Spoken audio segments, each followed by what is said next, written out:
Bonjour, je suis Anne-Sophie Tuzinski et je suis fondatrice du club d'entreprise Cancer at Work, engagé pour mieux concilier maladie et travail pour tous leurs salariés, qu'ils soient malades, qu'ils soient aidants et tout le collectif de travail. J'ai créé cette association à la demande des entreprises qui étaient confrontées à un nombre de plus en plus important de personnes malades et qui ne savaient pas comment faire. J'ai moi-même passé 15 ans de ma vie professionnelle dans le secteur de l'emploi et j'ai eu un cancer en 2011, ce qui m'a apporté une expérience professionnelle mais aussi une expérience de vie qui conjuguée m'ont permis de lancer ce projet. Cancer at Work a 4 missions. La première, c'est la mobilisation des dirigeants et l'engagement dans l'action. La seconde, c'est le partage des pratiques. La troisième, c'est la mesure, parce qu'agir, c'est bien, mais il faut agir au regard des besoins des actifs. Et puis notre quatrième mission, qui est vraiment notre mission de cœur, le soutien à l'insertion ou à la réinsertion professionnelle des personnes malades.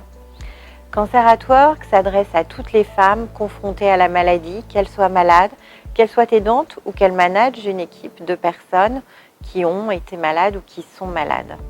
Aujourd'hui, la maladie la plus représentée en nombre, c'est le cancer du sein qui touche chaque année 59 000 femmes. Et notamment, Cancer at Work accompagne ces femmes. Ces femmes qui sont confrontées à la maladie, elles ne savent pas si elles peuvent en parler à leur employeur, elles ne savent pas si elles vont être accompagnées, elles ont des conséquences importantes du parcours de soins dans leur vie professionnelle. Ces femmes sont mamans solo, elles n'ont pas le choix que de travailler pour continuer à offrir un toit à leurs enfants, pour continuer à vivre tout simplement. Et c'est pour elles aussi que Cancer at Work déploie ses actions. Il est une action emblématique chez Cancer at Work auprès des femmes, c'est celle des job dating qui les aident à retrouver le chemin du travail après la maladie. Ces actions se déploient en fait partout en France. Les job dating Cancer at Work sont nés pour permettre aux femmes d'interroger les compétences et qualités gagnées dans l'expérience de vie de la maladie et comment elles vont pouvoir les mettre au service de leur projet professionnel et leur permettre de créer un lien privilégié directement avec des décideurs d'entreprise. Ces journées se déroulent en fait en plusieurs temps. D'abord, on va faire connaissance et puis ensuite, les personnes vont travailler avec une équipe de coachs pour révéler ses compétences et qualités gagnées dans l'expérience de vie de la maladie et ensuite réfléchir à comment elles vont servir leur projet professionnel et leur retour à l'emploi. Nous allons travailler avec elles sur une mise en énergie, nous allons les aider à préparer leur rencontre avec les professionnels des entreprises membres de Cancer at Work qui vont venir les conseiller, les écouter, répondre à leurs questions. Aujourd'hui, Cancer at Work compte une centaine d'entreprises membres. Ce sont des entreprises d'un peu tous les secteurs d'activité, de toute taille, qui sont présentes sur tout le territoire et qui s'engagent d'abord pour leurs salariés, mais qui mettent aussi du temps à disposition des candidats des job dating, justement pour leur apporter non pas une proposition de job, mais bien du conseil qui vont leur permettre de reprendre confiance en elles, de reprendre confiance dans le monde du travail et ainsi leur permettre un retour facilité et plus rapide. Depuis la création des job dating, nous avons accompagné un peu plus de 200 femmes et sur ces 200 femmes, à peu près la moitié ont retrouvé le chemin de l'emploi dans les 6 mois après le job dating.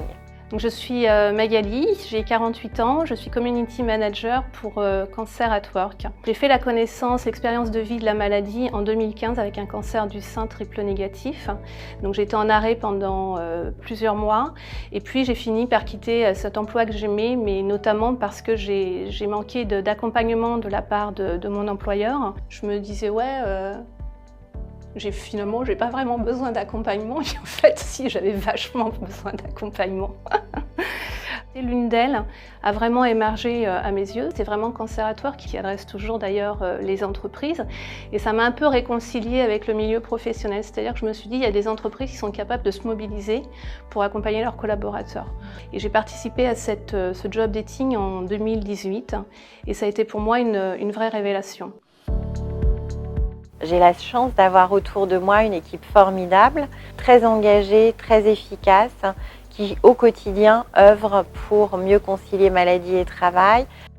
Chaque année, nous menons de plus en plus de job dating parce que nous sommes confrontés à une demande de plus en plus importante des femmes malades.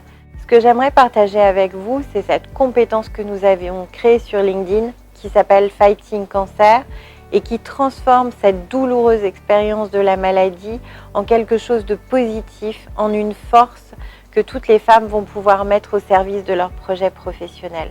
Ce dont nous sommes le plus fiers, c'est de contribuer à notre échelle au maintien dans l'emploi des femmes malades atteintes de cancer notamment. Pourquoi ? Parce qu'on peut se poser la question de savoir à quoi ça sert de soigner si on n'a plus de place dans la société. Le travail est un droit constitutionnel et nous devons, pour ces femmes, mais aussi pour nos enfants, nos filles demain, apprendre à mieux concilier maladie et travail.